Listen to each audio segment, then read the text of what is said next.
anything. That is up to you.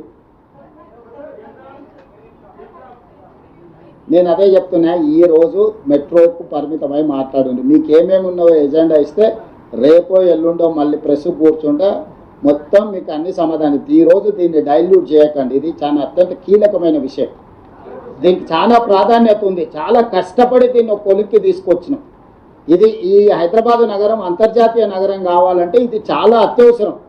నిన్నగాక మొన్న నరేంద్ర మోడీ గారు కూడా యుద్ధం జరిగినప్పుడు మీరు మెట్రోలలో వెళ్ళండి, మెట్రోని వాడండి, మీరు డీజిల్ తక్కువ వాడండి, వెహికల్లు తగ్గించుకోండి, అన్ని సూచనలు ప్రధానమంత్రి గారు చేసింది. సూచనలకు తగ్గట్టుగానే మరి మేము మెట్రో విస్తరించుకునే ప్రయత్నం చేస్తున్నాం. ఎందుకు ఆగుతుంది? కొన్ని టోటల్ డీటెయిల్స్ కిషన్ రెడ్డి గారు ఒప్పుకుంటే కిషన్ రెడ్డి గారు బండి సంజయ్ గారిని తెలంగాణలో ఉండే లోక్సభ అండ్ రాజ్యసభ ఎంపీలందరికీ సెక్రటేరియట్లోనే పవర్ పాయింట్ ప్రజెంటేషన్ పెట్టి ఇస్తా. మొత్తం అగ్రిమెంట్ కాపీలన్నీ కిషన్ రెడ్డి గారికి ఇస్తా.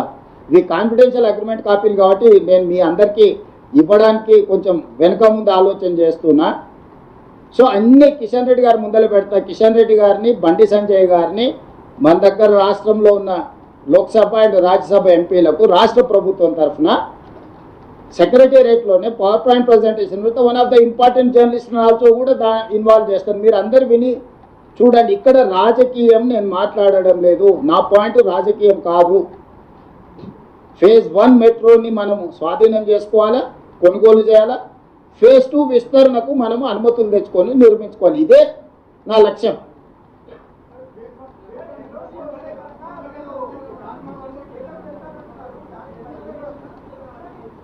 స్ట్రైట్ అలిగేషన్ అని చెప్పినా కదా వెంకటరాజు.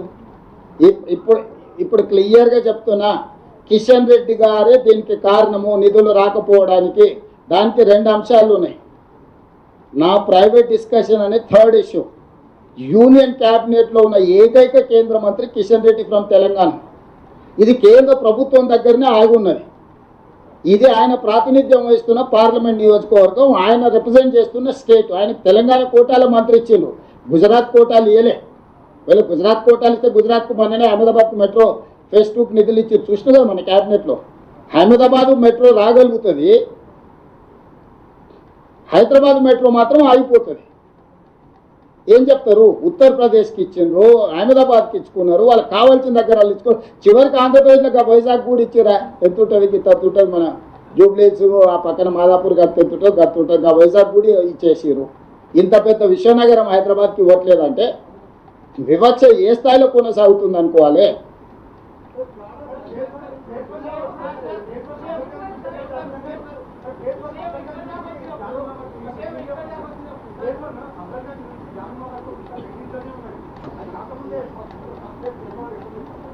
ఎందుకు చేయవు రాహుల్?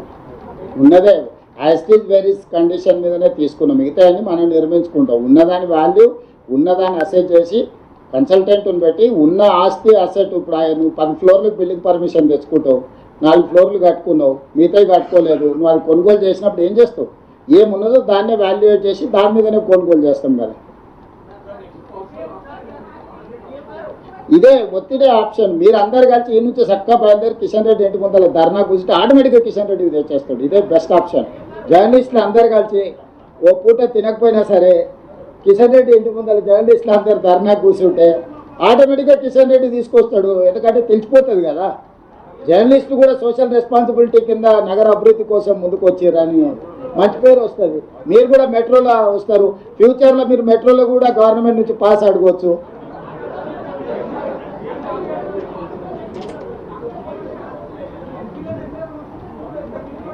చేస్తాం సార్. ఇప్పుడు మన సామభేద దాన దండోపాయాలని యుద్ధతంత్రం చెప్పారు కదా వెంకట్కే. సామరస్యపూర్వకంగా నేను వారికి విజ్ఞప్తి చేస్తున్నా. ఇంత దూరం వచ్చినా ఇన్ని విషయాలు చెప్తున్నానంటే ఏదో